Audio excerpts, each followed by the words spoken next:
Hi, everybody, and welcome. A judge finds former Cincinnati City Councilman Jeff Pastor guilty, but pumps the brakes on a plea deal. And thanks for joining us here at 5:30. I'm Mike Dardis. And I'm Ashley Kirkland. Pastor is one of 3 recent members of council who have been found guilty in public corruption cases. WLWT News 5's Todd Dykes is live downtown outside of City Hall with the very latest. Todd?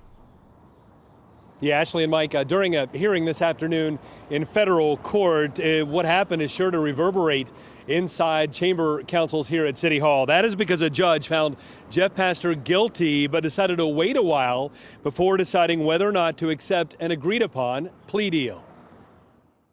Jeff Pastor and his attorney hustled into the federal courthouse shortly before 2 o'clock for a change of plea hearing. As we first reported last week, the 39-year-old former councilman agreed to plead guilty to 1 count of honest services wire fraud, a felony punishable by up to 2 decades in prison.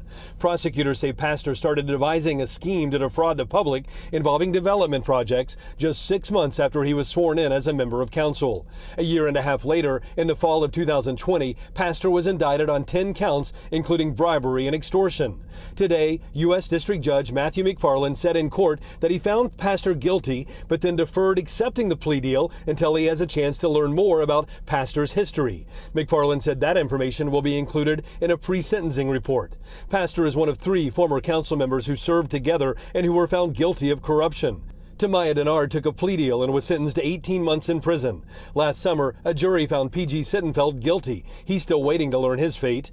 In court today, Judge McFarland said he appreciated Pastor's conduct and the fact he's accepting responsibility for his actions. Once the hearing was over, Pastor was silent, declining to say a word about the judge's decision to hold off on accepting the plea agreement and what his future might hold.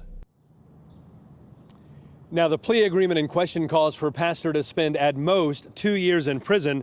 But again, as Judge McFarland pointed out, the crime in question carries up to 2 decades behind bars. So there's now a lot riding on the decision that the federal judge is going to make to see if he thinks the plea deal makes sense or not. Reporting live outside City Hall, Todd Dykes, WLWT News 5. And Todd, you were in there this morning. What was Jeff Pastor's demeanor like in court today? Yeah, I can tell you, Ashley, he was mostly quiet, listening intently to what Judge McFarland had to say. He was polite when answering questions, no question about that, and that's something that the judge noted for the record. Ashley? Todd Dykes live for us tonight. Thanks so much, Todd.